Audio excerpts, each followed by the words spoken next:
এই মাহফিল করে যদি এই 35টা 36টা 3 কাদা 4 কাদা মানুষ যদি না হয়, এই মাহফিলে একসানে তো আপনার কথা বলার ঠিক না ঠিক মুসলমান কথা কয় না। সাবধান হয়ে যাবেন। আর মাহফিল থেকে আপনার আলোচনা বাসায় নিয়ে যে আমল করবেন, এখানে বক্তার পকেটে দিয়ে কুমোটির কাছে দিয়ে যখন চলে যাবেন, আপনার আমার জীবনের পরিবর্তন না হলে এই মাহফিল দ্বারা আপনার ভাগ্য চাকা কোনো সময় ঘুরবে। নাস্তাঈনুহু ওয়া নাস্তাগফিরুহু ওয়া নু'মিনু বিহি ওয়া নাতাওয়াক্কালু আলাইহি ওয়া নাউযু বিল্লাহি মিন শুরুরি আনফুসিনা ওয়া মিন সাইয়্যাতি আ'মালিনা। من يهده الله فلا مضل له ومن يضلله فلن تجد له وليا مرشدا. نشهد أن لا إله إلا الله وحده لا شريك له، ونشهد أن سيدنا سندنا طبيعنا حبيبنا حبيب طبيب قلوبنا قلوب مولانا محمدا عبده ورسوله الذي أرسله الله بالحق بشيرا ونذيرا وداعيا إلى الله بإذنه وسراجا منيرا. فقد قال الله تعالى في كلامه المجيد والفرقانه الحميد. আমার সাথে সকলে জবান ছেড়ে বলুন আউযু বিল্লাহি মিনাশ শাইতানির রাজিম। বিসমিল্লাহির রাহমানির রাহিম।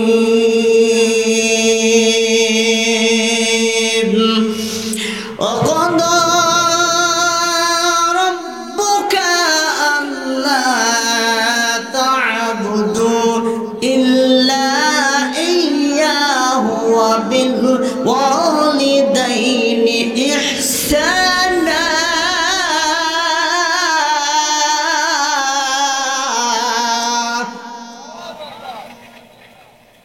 وقضى ربك ألا تعبدوا إلا إياه وبالوالدين إحسانا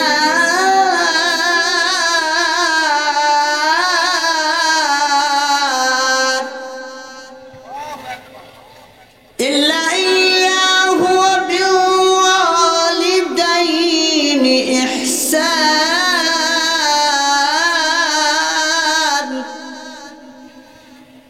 إما يبلغن عندك الكبر أحدهما أو كلاهما فلا تقل لهما أف ولا تنهرهما وقل لهما قولا كريما.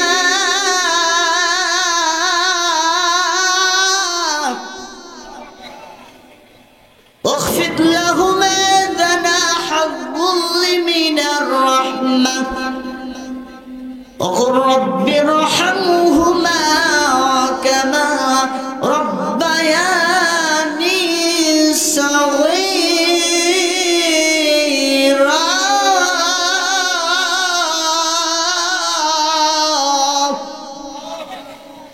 صدق الله العظيم أو كما قال النبي عليه الصلاة والسلام خيركم من تعلم القرآن والسلام الصلاة مفتاح الجنة أو كما قال النبي عليه الصلاة والسلام إن الله وملائكته يصلون على النبي يا أيها الذين آمنوا صلوا عليه وسلموا تسليما دون إبراهيم أكبر بني اللهم صل على محمد وعلى آل محمد كما صليت على إبراهيم وعلى آل إبراهيم إنك حميد مجيد اللهم بارك على محمد وعلى آل محمد كما باركت على إبراهيم وعلى آل إبراهيم إنك حميد مجيد اللهم آمين ربنا ظلمنا أنفسنا وإن لم تغفر لنا وترحمنا لنكونن من الخاسرين ربنا تقبل منا إنك أنت السميع العليم وتب علينا إنك أنت التواب الرحيم رب كريم رب العالمين ঐতিহ্যবাহী নওগাঁ বদরগঞ্জ অন্তর্গত একদিন ব্যাপী তাফসীর মাহফিল আল্লাহ তাআলা তাফসীর মাহফিলে মেহেরবানি করে যারা কথা বলার জন্য এসেছেন যারা শোনার জন্য আসলো মেহেরবানি করে প্রত্যেকের জীবনে গুনাহগুলিকে মাফ করে দান মাবুদ বাদ মাগরিব থেকে শুরু করে এই পর্যন্ত যত উলামায়ে কেরাম কোরআন হাদিস থেকে আলোচনা করে ধন্য করলা মেহেরবানি করে প্রত্যেকের জীবনে গুনাহগুলিকে মাফ করে দান আল্লাহ তাআলা জান্নাতের বাগান যারা সাজাইলো আল্লাহ মেহেরবানি করে এই যুবকগুলিকে জান্নাতে জায়গা করে দিয়া মাবুদ রব্বুল আলামিন জান্নাতের বাগান যারা সাজাইলো জান্নাতের বাগান না সাজাইয়া যদি কানের প্যান্ডেল করতো আল্লাহ কত গুনাহ কাজ হয়ে যেত রব্বুল আলামিন যুবকরা কত ভালো মেহেরবানি করে আল্লাহ আপনার পছন্দের গোলাম পছন্দের যুবকরা যারা শক্তিশালী কোরআনের প্রেমিক রাসূল প্রেমিক তাওহীদের জনতা আল্লাহ মেহেরবানি করে এত সুন্দর পরিবেশ আয়োজন করলো জান্নাতের বাগান সাজাইলো সুন্দর করলো মেহেরবানি করে যুবকগুলোকে খালেদ ওলীদের মতন কবুল করে নাও হযরত ওমরের মতন কবুল করে নাও আগামী দিনে যারা দিন কায়েমত দোষী যারা কাজ করতে পারে কবুল করে নাও মাবুদ আল্লাহ তাআলা মেহেরবানি করে আমার দিনী ভাইরা যারা এসেছে তাদেরকে কবুল করে নাও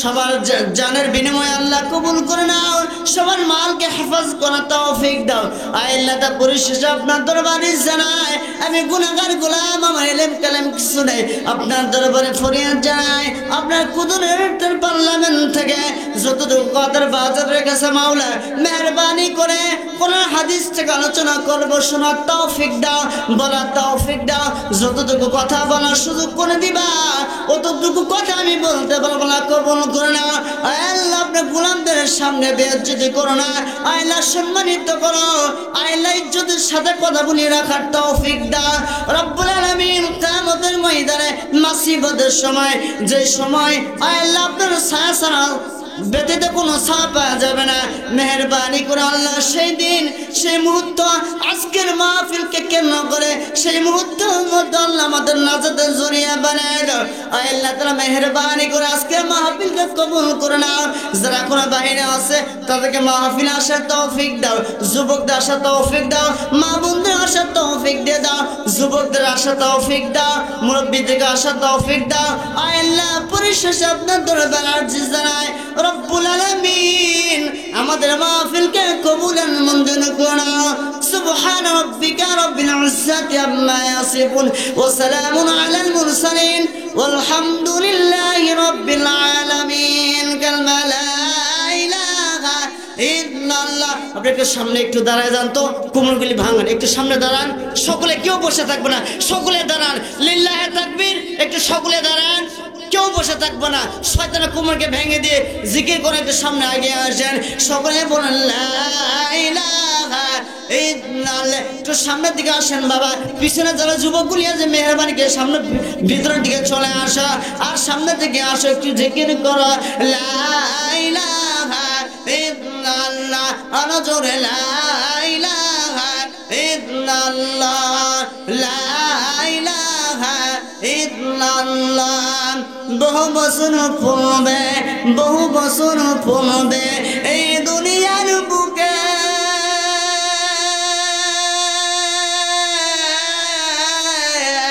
ইসলাম নাম ছিল না কোন মানুষের মুখে, কতক্ষণ ঠিক না বেটে? বহু বছর পূর্বে এই দুনিয়ার বুকে ইসলাম নাম ছিল না কোন মানুষের মুখে। মন্দিরে বাজিত শুধু ঘন্টা, ছিল না জানদুনি। কথা বলেন ঠিক না বেঠিক? কে দিল মায়ের মনে জগৎ ভালোবাসা? কে দিল পাখির কণ্ঠে এত মিষ্টি মধুর গান? কালমা লা ইলাহা ইল্লাল্লাহ, আর জোরে লা ইলাহা ইল্লাল্লাহ, লা ইলাহা ইল্লাল্লাহ। আমার আল্লাহ নামের এতই দয়া লুকে রাখছেন, হে আল্লাহ লা ইলাহা ইল্লাল্লাহ। আমার আল্লাহ নামের এতই মায়া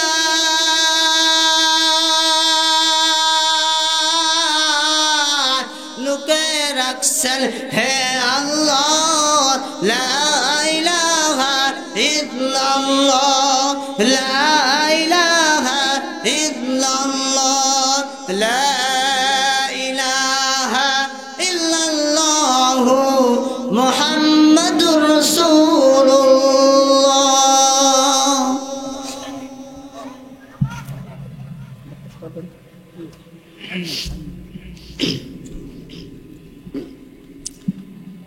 ঐতিহ্যবাহী নওগাঁ জেলার বদরকুচিয়া থানার অন্তর্গত একদিন ব্যাপী তাফসীর মাহফিল, স্থান পরশুরামপুর জামে মসজিদের উদ্যোগে।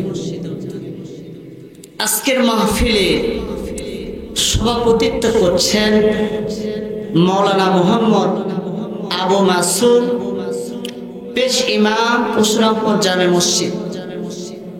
আজকের মাহফিলের প্রধান অতিথি আমন্ত্রিত উলামায়ে কেরাম। আজকের মাহফিলের প্রধান আকর্ষণ, দ্বিতীয় আকর্ষণ হযরতে উলামায়ে কেরাম। আমার সামনে বসা দিনদার, পরস্কার, ইমানদার, ইসলাম প্রেমিক তাওহীদি জনতা। আমার পিছনে বসা মাতার তাজ ওস্তাদ সমতুল হযরতে উলামায়ে কেরাম। ডেনে বামে পিছনে আজকের এই জামানার রবের পছন্দের যুবক সমাবেশী যুবক ভাইয়েরা, কলিজার টুকরা সন্তানেরা, পর্দা নিশি সম্মানিতা মা এবং বোনেরা, আমি আপনাদের আন্তরিক সালাম, আবারও দোয়া নেওয়ার উদ্দেশ্যে সালাম জানাই। আসসালামু আলাইকুম ওয়া রাহমাতুল্লাহ। আমি জানতে চাচ্ছি আপনারা কেমন আছেন? চিল্লায়ে কোন রব্বানা লাকাল হামদ হামদান কাসীরান তাইয়িবান মুবারাকান ফীহি ইয়া রাব্বি লাকাল হামদু কামা ইয়ানবাগি লিজালালি ওয়াজহিকা ওয়া আযীমি সুলতানিক। এই প্রশংসাটা করলাম কার? করলাম কার? প্রশংসা হবে কার? প্রশংসা সর্ব অবস্থা করব কার? খাবার সময়, ঘুমের সময়, এই বউকে পিটার সময় কি বলেন? প্রশংসা সর্ব অবস্থা হবে, ঠিক না বেটি? প্রশংসার মালিককে। কিন্তু যে বউকে পিটার সময় যে প্রশংসা করবেন, এই কথা কোরআনে লেখা আছে? এই কথা কন না কেন? লেখা আছে প্রশংসা শুরু হয় ভালো কাজ থেকে, আর খারাপ কাজ দেখলে, খারাপ কাজ শুনলে বলতে হয় নাউজুবিল্লাহ, যাদের যেন সেই সব কাজ থেকে আল্লাহ আপনাকে আমাকে হেফাজত করে, বলেন আমিন। আর সিল্লা কোন আমিন। বাদ মাগরিব তো শুরু করে এই পর্যন্ত যেসব হযরত উলামায়ে কেরাম আপনার আমার মাঝে আলোচনা করে ধন্য করলেন, আমি আমার ব্যক্তিগত পক্ষ থেকে তাদেরকে শুভেচ্ছা জ্ঞাপন করছি। আমার পূর্বে যিনি কথা বললেন, আমার ওস্তাদ সমতুল্য মাতার তাজ হযরত উলামায়ে কেরাম মাওলানা ইসহাক সাহেব, আসলে তিনি অত্যন্ত গুরুত্ব নসিহত পেশ করতেছিলেন, চমৎকার আলোচনা আপনাদের শোনাচ্ছিলেন। আমার মন চায় আলোচনা না করে তার আলোচনাগুলি শুনি, কিন্তু আসলে আপনারা আমাকে দাওয়াত দিয়েছেন, এই জন্য আমি আপনাদের এলাকার সন্তান, আমি ভূমিকা লম্বা করব না, সামান্য সময় কিছু কথা বলে আপনার আমার মাঝ থেকে বিদায় নেব ইনশাআল্লাহ। ওমা তৌফিকি ইল্লা বিল্লাহ। আমি আপনাদের সামনে আয়াতুল কালিমা তেলাওয়াত করেছি, পারা নাম্বার 17, সূরা নাম্বার 15, আয়াত সংখ্যা 111, রুকু নাম্বার 12। আয়াতে কালিমা তেলাওয়াত করেছে 3টা, 22, 23, 24। আমি আয়াতে কালিমা থেকে কিছু কথা আপনাদের মাঝে বলতে চাই ইনশাআল্লাহ। মা তৌফিক ইল্লা বিল্লাহ। সকলে বলেন আমিন।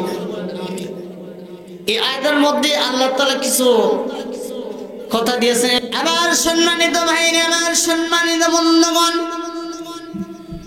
আমার ভাইরা, আমার বন্ধুগণ, আমার বাবাজিরা, মহান আল্লাহ তাআলা কোরআন কারীমের মধ্যে ঘোষণা করে দিয়েছেন, ওয়াকাদা রাব্বুকা আল্লা তা'বুদু ইল্লা ইয়্যাহু ওয়া বিল ওয়ালিদাইনি ইহসানা। মহান আল্লাহ তাআলা রবের পক্ষ থেকে ফয়সালা, কার পক্ষ থেকে? কথা বলেন। রবের পক্ষ থেকে ফয়সালা, যারা রবকে মানে, যারা রবের দাসত্ব করে, যারা রবের গোলামি করে, যারা রবকে চিনতে চায়, এই রবের দাসত্ব গোলামি করার দরকার আছে না নাই? কথা বলেন, আছে না নাই? আছে না? এখন রবের গোলামি করতে গেলে, রবের দাসত্ব মানতে গেলে সর্বপ্রথম রবকে চিনা লাগবে। আপনি আমার রবকে, খাওয়ানকে, পালনকর্তা, ক্ষমতার উৎসব, চেয়ারের মালিক, সম্মানের মালিক, রেজেকের মালিক, অসম্মানের মালিক, বেজ্জতের মালিক, চেয়ার কেড়ে নেওয়ার মালিক কে? আপনার নেতা। এখানে আল্লাহ তাআলা বলতেছেন রবকে চিনতে হবে। তোমার রবের, তোমার রব প্রতিপালক, প্রতিপালকের নির্দেশ, প্রতিপালকের নির্দেশ অনুযায়ী তাহাকে ছাড়া কারো অন্য করে ইবাদত করা যাবে? তার আইন ছাড়া কোনো আইন মানা যাবে? তার ইবাদত ছাড়া অন্য করে ইবাদত করা যাবে? তার আইন ছাড়া অন্য করে আইন মানা যাবে? যাবে না। তাহলে এখানে কোরআন বলতেছে, আমার মুখের কথা নয়। তাহলে আল্লাহ তাআলা বলতেছে ওই আল্লাহকে ছাড়া কারো ইবাদত করা যাবে না, কারো আইন মানা যাবে না, কারো উপাস্য করা যাবে না, কারো দাসত্ব করা যাবে না, কারো গোলামি করা যাবে না। কতক্ষণ ঠিক না বেঠি? লিল্লাহি তাকবীর। আল কোরআনের আলো, আল হাদিসের আলো, আলেম ওলামা যেখানে, বিদেশে যেখানে, আলেম ওলামা যেখানে, মাহফিলের পক্ষ থেকে আলহামদুলিল্লাহ। সম্মানিত ভাইরা আমার, অনেক সুন্দর লাগতেছে, কিন্তু আপনারা এই শেষে আসলে বিরিয়ানি পাবেন? খাওয়া দাওয়ার শেষে যদি আসেন তাহলে কি পাবেন? কাঁচা বিরিয়ানি আর পান্তা ভাত। ভালো কিছু নিতে গেলে আগে আগে আসতে হয়, ভালো মাছ, বিভিন্ন কিছু নিতে গেলে আগে বাজারে যাওয়া লাগে, 2 টাকা বেশি হোক আর কম হোক, ঠিক না বেটি? কিন্তু আমরা তো তা বলতেছি না। আমরা সবার শেষে মসজিদে যাই, সবার পরে আর সবার আগেই বেরিয়ে যায়, এরকম মুসলিম আমাদের সমাজ আছে না নাই? আপনাদের এলাকায় আমাদের জয়পুরহাটে আছে, আমাদের ভাতচা ইউনিয়নে আছে, কিন্তু এখানে নাই। এখানকার মানুষ খুব ভালো, আলহামদুলিল্লাহ বলেন। সম্মানিত ভাইরা আমার, সময় স্বল্পতা, এমন সময় কিছু কথা বলবেন। আল্লাহ তাআলা বলেন রবের ইবাদতের পরে আল্লাহ চূড়ান্ত সিদ্ধান্ত, রবের ইবাদতের পরে ওয়াবিল ওয়ালিদাইনি ইহসানা। এই সমাজের যুবকদেরকে লক্ষ্য করে বলা হয়েছে, এই যুবকের দল তুমি কি করো? তোমার রবের পক্ষ থেকে নির্দেশনা, রবের ইবাদতের পরে তুমি তোমার মা বাবার প্রতি ইহসান করো, দয়া করো, ঠিক না বেঠিক? কি করো? ইহসান করো, দয়া করো। ইহসান দয়া আমরা কোন সময় করব? ঠিক না? আমাদের সমাজের মধ্যে কিছু যুবক দেখা যায়, যে যুবকগুলি তাদের আচরণে মা বাবা ক্ষিপ্ত হয়, তাদের আচরণে মা বাবার চোখ দিয়ে পানি বেরিয়ে যায়, আর এই পানিটা যদি বের হয়ে যায় ওই সন্তানের জন্য যাবজ্জীবন জাহান্নাম। কতক্ষণ ঠিক নেবে ঠিক? আল্লাহর এই চূড়ান্ত সিদ্ধান্তকে, আল্লাহর রায়কে কেউ যে প্রত্যাখ্যান করে, যেমন দুনিয়ার মধ্যে সম্পূর্ণ রায় যদি আপনি অমান্য করেন, আপনার জন্য সাজা হলো যাবজ্জীবন কারাদণ্ড। আর আল্লাহ তাআলা এই অর্ডারকে যারা অমান্য করবে, আল্লাহ তাআলা এই ফলকে যারা অমান্য করবে, আল্লাহর নির্দেশনাকে যারা অমান্য করবে, তার জন্য যাবজ্জীবন জাহান্নাম। কতক্ষণ ঠিক নেবে ঠিক? সম্মানিত বাবাজিরা আমার, উত্তরমূলক একটি ঘটনা আপনাকে শোনাই দেয়। আমার বাবাজিরা, এ যুবক, তুমি তোমার জীবনে কত সুন্দর আমল করতে চাও, এই আমলগুলি কিন্তু নবী প্রেমিক তরিকা হওয়া লাগবে, আল্লাহ হুকুম মতো হওয়া লাগবে। যুবক, এমন যুবক সমাজে দেখা যায় মদ্যপান করিয়া বাড়িতে ঢুকিয়া মা বাবার সাথে খারাপ আচরণ করে, এরকম যুবক আমাদের সমাজে আছে না নাই? কতক্ষণ আছে না নাই? এই যুবক উত্তরবঙ্গের ঘটনা আপনাদের শোনায় দেয়। বাবাজিরা আমার, যুবক তোমরা সচেতন হও, ঘটনাগুলিকে উপলব্ধি করো, কোরআন হাদিসকে তোমরা মোতালা করো বেশি বেশি, তাহলে আল্লাহ তাআলা তোমাদের মধ্যে এই নূর নামে দৌলত আল্লাহ তাআলা দান করতে পারে কিনা। আমার বাবাজিরা, আমার বন্ধুগণ, আমার সোনার ভাইরা,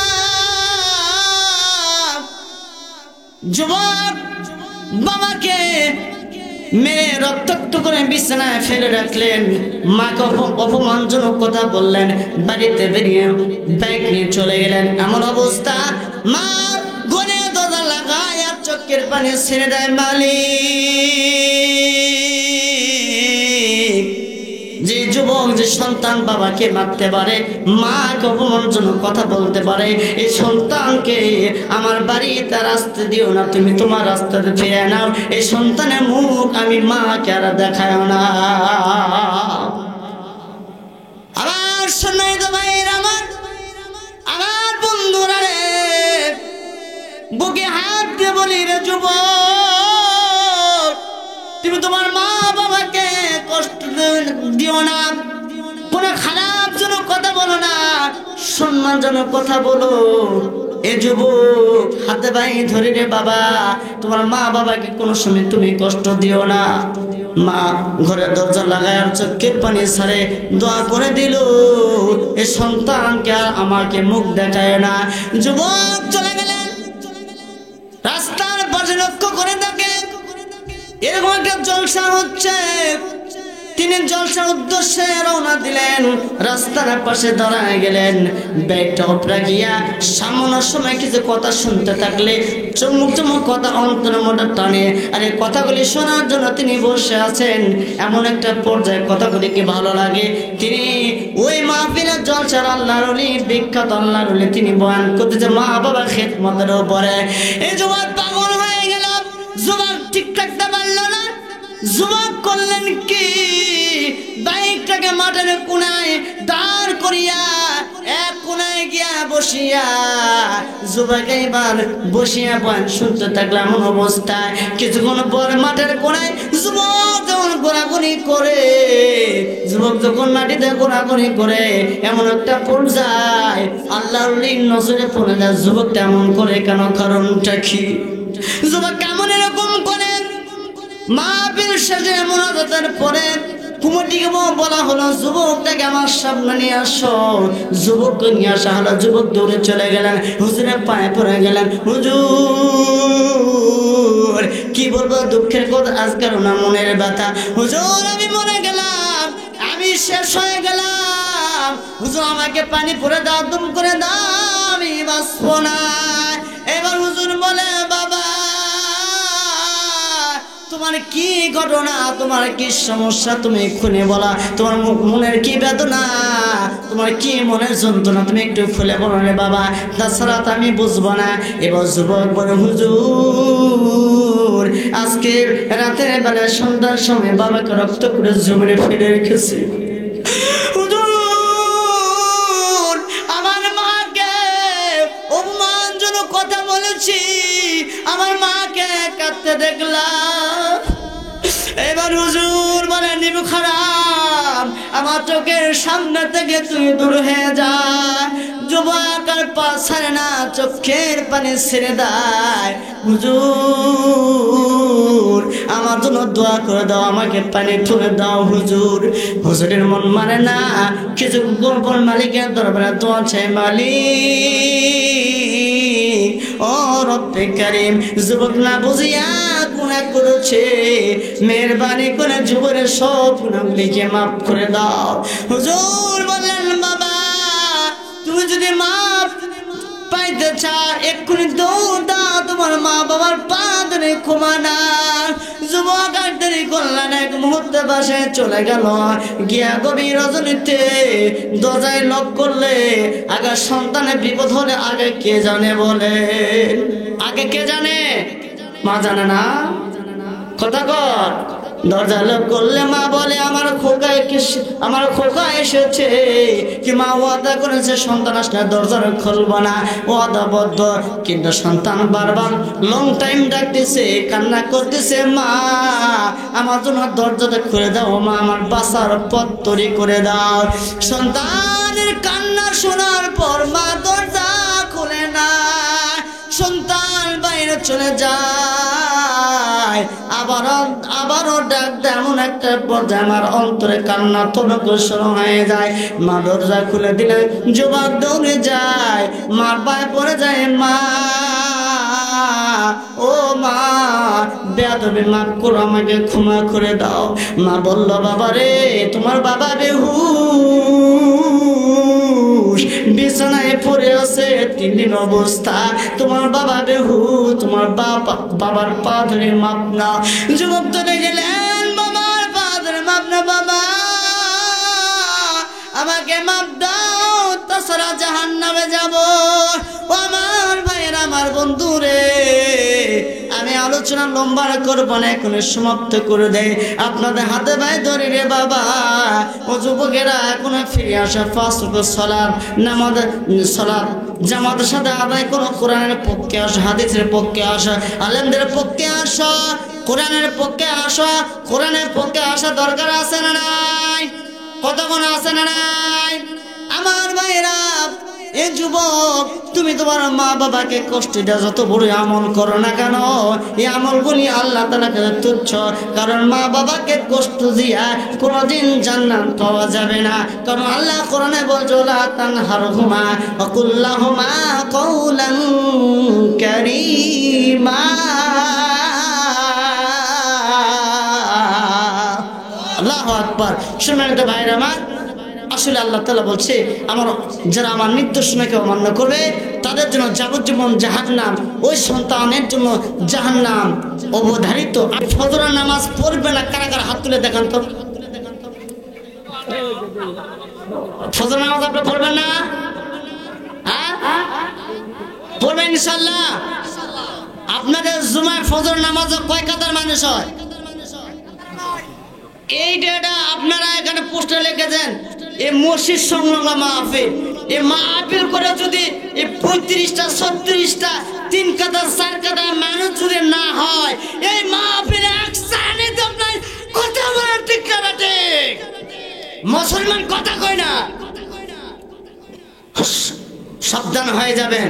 কারণ মাহফিল থেকে আপনার আলোচনা বাসায় নিয়ে যে আমল করবেন, এখানে বক্তার পকেটে দিয়ে কুমোটির কাছে দিয়ে যখন চলে যাবেন, আপনার আমার জীবনের পরিবর্তন না হলে এই মাহফিল দ্বারা আপনার ভাগ্য চাকা কোনো সময় ঘুরবে